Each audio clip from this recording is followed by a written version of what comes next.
Hello friends, welcome to Group 5. In this lecture 6.0, we will discuss about the Newton's law of gravitation, then gravitational field, gravitational potential, and then finally gravitational potential energy. So first, Newton's law of gravitation. Suppose एक particle है capital M मास का, origin पर रखा है। यहाँ पर एक particle another particle small m मास का रखा है। सो इन दोनों के बीच में कैसा फोर्स लगता है? ग्रेविटेशनल अट्रैक्शन का फोर्स, जिसकी डायरेक्शन क्या होती है? रेडियल डायरेक्शन में। सो ये डायरेक्शन हो जाएगी फोर्स की। और अगर हम यूनिट वेक्टर लेते हैं रेडियली आउटवर्ड डायरेक्शन में, सो ये यूनिट वेक्टर हो गया आर कैप, और ये हो गया फोर्स अट्रैक्शन का, gravitational force of attraction. Then we can write force on particle of mass small m will be equal to G M M upon इन दोनों के बीच की जो डिस्टेंस है उसका स्क्वायर, क्योंकि ये इनवर्स स्क्वायर लॉ को फॉलो करता है। अब यूनिट वेक्टर और लिखेंगे आर कैप। आर कैप का मतलब है रेडियली आउटवर्ड डायरेक्शन, लेकिन फोर्स किधर लग रहा है? इसके अपोजिट, तो minus. So this is the gravitational force acting on a small particle of mass m placed nearby another mass particle capital M। Now इसको हम लिख सकते हैं minus G M M upon r cube vector are.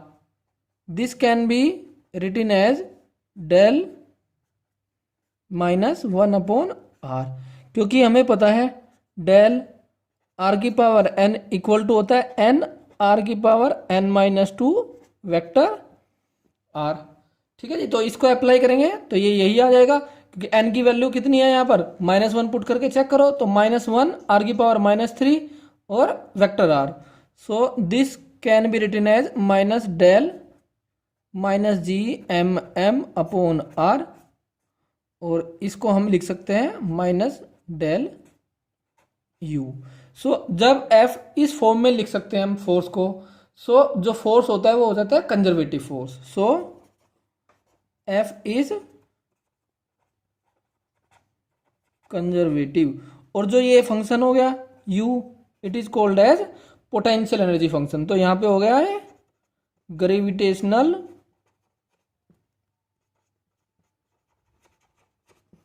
Potential energy.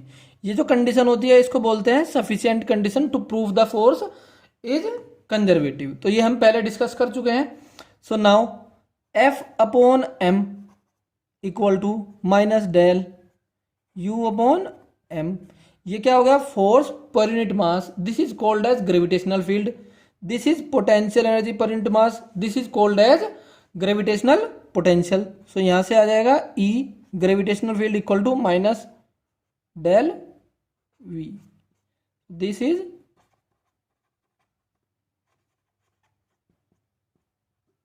gravitational field and this is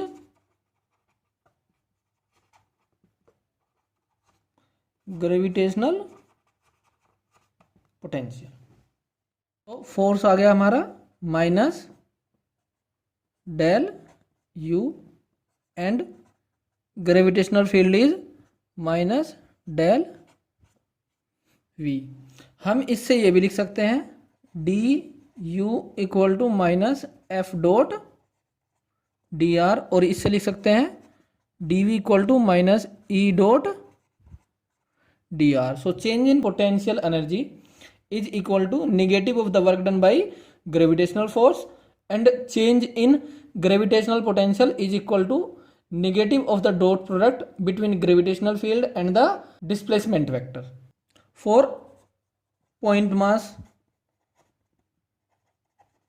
जैसे हमने example लिया, एक point mass रखा है कैपिटल M का, उसकी वजह से ग्रेविटेशनल फील्ड और ग्रेविटेशनल पोटेंशियल और ग्रेविटेशनल पोटेंशियल एनर्जी देख लेते हैं कितनी होती है। सो फोर्स क्या है? Minus G M M upon are square are cap. So यहां से F अपॉन M क्या होगा? ग्रेविटेशनल फील्ड, इसकी वैल्यू कितनी आ जाएगी? Minus G M upon are square are cap. So ये तो हो गया gravitational field. Now U equal to क्या है? Minus G M M upon are. So यहाँ से u by M equal to gravitational potential will be equal to minus gm upon r. So this is the gravitational potential for a continuous distribution of mass.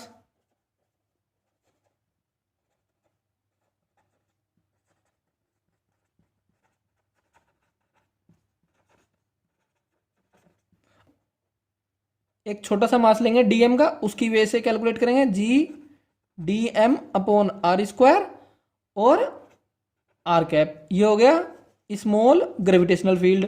So total gravitational field के लिए इसको कर देंगे integrate, g dm upon are square are cap.